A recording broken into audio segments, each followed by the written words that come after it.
In the year 10,191, the human race is capable of advanced space travel and visits all kinds of places in the universe. Each planet is a different nation with houses ruled by dukes, but they're all part of the same empire. One of these planets is Arrakis, which has a surface made of a very harsh desert and contains the only source of spice, a rare and valuable substance that extends human vitality and is needed for interstellar travel. Because of this, Arrakis is considered the most valuable planet regardless of the desert, and all the noble houses wish to rule it. Spice harvesters that the locals call outsiders come to Arrakis to ravage the land during the night to avoid the heat of the day. These outsiders have treated the local people cruelly as they've colonized the planet for its supply of spice. The Harkonnen family came to the planet many years ago and currently controls the spice production, which has made them richer than the emperor. The locals, known as the Fremen, always try to attack the spice harvesters in an effort to drive them away, but these warriors are never strong enough to win. However, one day the emperor sends a decree that kicks the Harkonnens and their people out of the planet, but nobody knows why. Meanwhile in Caladan, Lady Jessica and her son Paul of House Atreides are having breakfast. Jessica wants her son to practice a power known as Bene Gesserit and tells him to use the voice, which should allow him to mind control people. Paul tries to use it on her and fails, but Jessica reminds him it takes years to learn. She also asks if he's had any dreams, and Paul thinks about the visions of a girl called Cheney, but he lies and says no. After his meal, Paul learns more about Arrakis, which is plagued by powerful sandstorms and giant sandworms. Long exposure to spice has given the Fremen their characteristic blue eyes, and they consider spice to be sacred. However, the Emperor uses spice to help navigators travel the stars. Sometime later, Paul and his father Duke Leto welcome the Herald of the Change, who has come with orders from the Emperor. House Atreides will take control of Arrakis and serve as its steward. Duke Leto accepts and seals the deal with his ring. Afterward, Paul meets with Duncan, the swordmaster of House Atreides. Paul asks Duncan to take him to Arrakis with him and his team, but Duncan declines, saying he'd be court-martialed. Paul tells Duncan about the premonitory dreams he's had of Arrakis, explaining he's seen Duncan with the Fremen and dying in battle. However, Duncan still says no because he doesn't believe in the dreams. Refusing to give up, Paul goes to see Leto to ask for permission to go with Duncan, but Leto also refuses because Paul must be at his side when the family arrives in Arrakis. He fears a war is coming, that's why he sent Duncan ahead with a team to try to forge an alliance with the Fremen. Later, Paul trains at sword fighting with Gurney, the War Master of House Atreides, who is angry because Paul doesn't take training seriously and forces him into combat. While using a force field shield to prevent the blades from penetrating, they fight for a few minutes and end in a tie, which would have been a mutual death without the shields. Gurney warns him how vicious the Harkonnens are, so Paul should be ready for war. Meanwhile in Gedi Prime, the homeworld of House Harkonnen, Robin visits his uncle Baron Harkonnen to tell him that all of their ships have left Arrakis.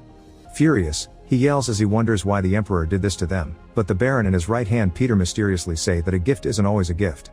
Back in Caladan, Jessica wakes Paul in the middle of the night because Reverend Mother Gaius of the Bene Gesserit school is here and wants to meet Paul. Apparently Jessica told her about his dreams. First, Dr. Yue checks Paul's vitals and he uses the chance to whisper to Paul that while the Bene Gesserit claim to serve the greater good, they also serve their own agenda. Then Yue that Paul's heart is strong, and Jessica uses sign language to ask him to keep the secret. On their way to see the Reverend Mother, Jessica uses sign language again to tell Paul to remember his training. When they enter the room, Reverend Mother Gaius orders Jessica to wait outside, and Jessica tells Paul to do everything the Gaius says before leaving. Paul is angry that Gaius gave an order to his mother, but she uses the voice to draw him closer and force him to his knees. Then Gaius instructs Paul to place his hand in a box as she holds a poison needle to his neck. If he takes his hand out of the box before she tells him to, she will kill him with the needle. Paul begins feeling unbearable pain, but as Jessica recites the litany against fear, he starts seeing his visions of the desert and keeps his head up. Paul passes the test and is allowed to take out his hand, which is uninjured. Gaius tells him that if he had been unable to resist his impulses, like an animal, she would have had to kill him because he has inherited too much power from his mother. Then she asks him about his dreams, so Paul tells her about the girl in the desert. Afterward Gaius leaves, but on her way out, Gaius reminds Jessica that to train a man for the Bene Gesserit was against the rules, that's why Paul had to be tested. It turns out Jessica had been instructed to bear only daughters, but her pride made her believe that she could give birth to the chosen Messiah. After Gaius leaves, Jessica turns to discover that Paul overheard their conversation. He accuses the Bene Gesserit of steering the Imperium's politics from the shadows, but his mother tells him there's more to it than that. The Bene Gesserit has worked for generations to bring forth the One, a mind powerful enough to bridge space and time, the past and the future. They believe Paul might be that person, but Paul is sad that he's just part of a plan. Soon the family packs everything up and arrives in Arrakis. They are greeted by cheers from the Fremen and Paul wonders what they're saying, so Jessica explains they're calling him Messiah in their language. After a long flight over the desert, they make it to the city of Arrakis, which is protected by a wall from the weather and the sandworms. In his room, Paul learns more about the planet. To avoid attracting sandworms, the Fremen cross the desert using the sand walk, a special walk that mimics the natural sounds of the desert. Suddenly Paul notices a tiny floating machine used by assassins entering through a small hole in the wall. The device flies toward Paul only to stop as they stare at each other. When a servant enters the room, Paul snaps out of it and grabs the device in his hand, crushing it. Afterward the guards are alerted and they find the assassin dead inside a wall. He'd been cemented into a crevice 6 weeks before and had been waiting for the right time to strike. Meanwhile, a Bene Gesserit sister meets with Baron Harkonnen and Peter to bring a message from the Emperor, who has promised to strengthen Harkonnen's forces with his own elite military force, the Sardaukar, but nobody can know about it. The sister also tells them that they may kill Leto, but that Jessica and Paul must be kept alive. Harkonnen gives his word that he will not harm them, but after she leaves, the Baron tells Peter to kill the whole family anyway. Sometime later, Leto and his council decide they will have to inspect the spice silos because it seems they were sabotaged by the Harkonnens, so they'll have to wait for the Judge of Change to oversee the process. At that moment Duncan arrives and tells them about his mission. He lived with the Fremen for 4 weeks and learned that there are millions of them on Arrakis, some located in tunnels below ground that Harkonnen didn't know of. Duncan has also brought Stilgar, the leader of a Fremen tribe, to meet the Duke. After Leto greets him, Stilgar spits on the ground, but this is a sign of respect in his culture and Leto returns the gesture. Stilgar tells them that they are outworlders who take spice and give nothing in return, so Leto responds that he knows the Fremen have suffered and promises his people will leave them alone. Stilgar accepts this as honorable and turns to leave, but Paul asks him to stay. Sadly Stilgar can't stay, but he tells Paul in his language that he recognizes him. Afterward Duncan shows them some of the technology he's borrowed from the Fremen, including a paracompass, which can tell direction despite magnetic interference. Sometime later, Leto and his people meet the Judge of Changer Kinds, and her attitude almost gets her killed by the guards. She proceeds to inspect the still suits they're wearing to make sure they're in good condition, otherwise they won't survive in the desert. Suddenly Kynes notices the way Paul is wearing his boots in a non-standard fashion and asks who taught him to do it, but he says it just felt like the right way. Then Kynes takes them to see the harvesting fields aboard 3 aircraft. A harvesting crawler is harvesting spice from the surface while a spotter is on the lookout for sand waves that indicate worm activity. The worms travel deep but they're attracted by noise and vibration. They can't use shields because those attract worms too.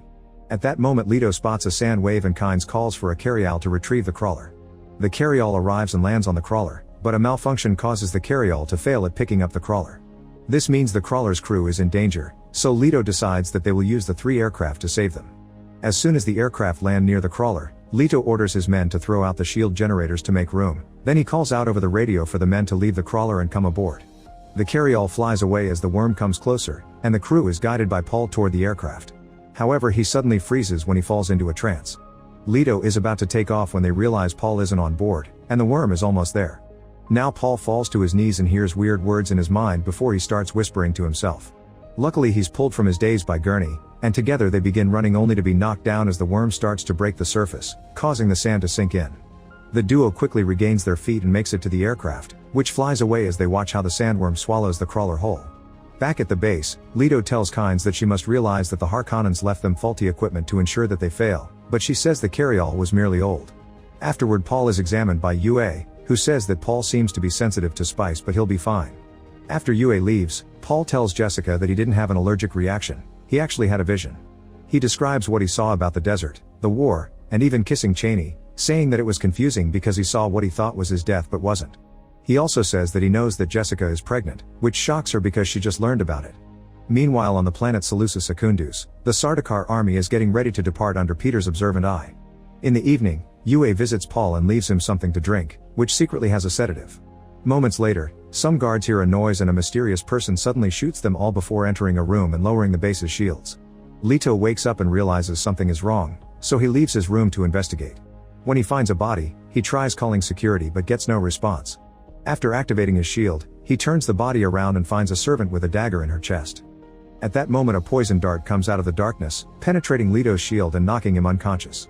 The mysterious figure person comes out then and reveals it's Yue. Soon Gurney is also awakened and learns that the shields are down. He rushes outside to find a large enemy ship hovering in the sky, and he orders his forces to get their own ships off the ground. Explosions begin going off all over the place as the enemy forces bomb the base while anti-aircraft weapons return fire. Enemy transport ships land and disembark soldiers, so Gurney and his men rush to fight them hand to hand. At the main steps, a group of Atreides men is keeping the invaders at bay, but suddenly they're surrounded and annihilated by Sardaukar. Back to Leto, he wakes up but can't move. Yue explains that he's made a deal with the Baron to turn Leto over because the Harkonnens have his wife hostage. After getting Leto's ring for Paul, Yue implants a false tooth in Leto's mouth. If Leto bites down on it, it'll fill the air with poison gas that will kill him, so Leto must choose the right time to kill Baron Harkonnen too. While Robin gathers all the Atreides prisoners to kill them, Duncan sneaks around and kills a bunch of enemies before checking the noble family's rooms, only to find them empty. He immediately runs outside and kills any enemy on his way until he manages to escape in an aircraft. Meanwhile, it's revealed Paul and Jessica have been kidnapped and are being taken away in an aircraft. The Harkonnen men discuss getting naughty with Jessica, and when Paul warns them not to touch his mother, they just smack him. Ignoring his mother's signed warnings, Paul tries using the voice on the men, but it doesn't work. The soldiers decide they're far enough into the desert so they'll throw Paul out, and a desperate Jessica signs to Paul to use the right pitch. Concentrating, Paul uses the voice again, and this time it works. The soldier removes Jessica's gag, allowing her to use the voice to make him kill all the other soldiers and release her. Then she kills him too and frees her son. Soon the aircraft lands in the desert, but the enemy manages to cripple it remotely, so Paul and Jessica can only watch how the city burns in the distance. Then they find a survival kit with a note from Yue saying this kit has an Atreides beacon. Paul also finds his father's ring in a tent. Sometime later, Leto wakes up in the presence of Baron Harkonnen. Yue also arrives and asks for his wife to be freed, but the Baron floats over and kills Yue instead. Then Harkonnen tells Leto that his family is dead and that his house has fallen, causing Leto to start whispering. The Baron activates his shield and leans in to hear him better, and Leto bites down on the false tooth to release the poison gas. Several guards die while a few run out and shut the door. Afterward, men in protective suits enter the room and discover the Baron is alive on the ceiling. Back to Duncan, he lands his aircraft and finds Kynes and yells at her for not warning them, but Kynes says she's a judge and must stay neutral. However, Duncan points out that House Atreides was sent to Arrakis to die, so there's no neutrality here. Out in the desert, Paul and Jessica hide in the tent while the Atreides beacon sounds regularly. Paul accidentally absorbs some spice and has another vision of Chaney, who shows him a great battle in which Paul is fighting in a full suit and has blue eyes. Suddenly he becomes agitated as he tells Jessica that he sees a holy war spreading across the universe, fought under the Atreides banner. When Jessica tries to calm him down, he reacts angrily, telling her that the Bene Gesserit made him a freak. She tries again and manages to hug him as he says he knows his father is dead. Suddenly the beacon alerts them of something upcoming, so the duo leaves the tent, which has been covered in sand. At first they think a mouse caused the alarm, but at that moment an aircraft lands with Duncan and Kynes, and Duncan kneels for Paul as he calls him Duke. Eventually they arrive at an old ecological testing station where they can hide from the incoming storm. Paul tells Kynes that the great houses fear precisely what just happened to the Atreides, and only together they stand a chance against the Empire. When he mentions that the Fremen believe in the Messiah, Kynes says this is just superstition, but Paul begins mentioning things about her he shouldn't know and says that he's seen her dream. He also says that as Emperor he could make Arrakis into a paradise. At that moment the enemy finds the station and a battle starts between them and the Fremen guards. Duncan hears the noise and opens the door to find the battle in the hall, so he salutes Paul before going out to join the battle, locking the door behind him. Duncan fights with amazing skill and brings down a few men, but sadly he's outnumbered and eventually falls. Meanwhile Kynes makes Paul and Jessica follow her through a back door. The enemy soldiers fire through the locked door, so the trio has to dodge the attack as they run. Suddenly Duncan reveals he's alive and attacks the soldiers, giving his friends a chance to escape before he dies for good. Once outside, Kynes tells Paul and Jessica to escape in the aircraft, giving Paul advice on how to fly through the storm and find the Fremen. Sadly there's no room for her to come too.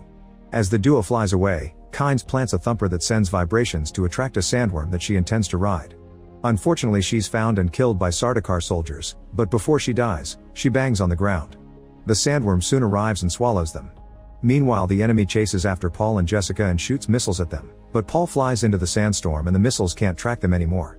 However, the storm starts damaging the aircraft, so Jessica recites the litany against fear and Paul has a vision telling him to let go.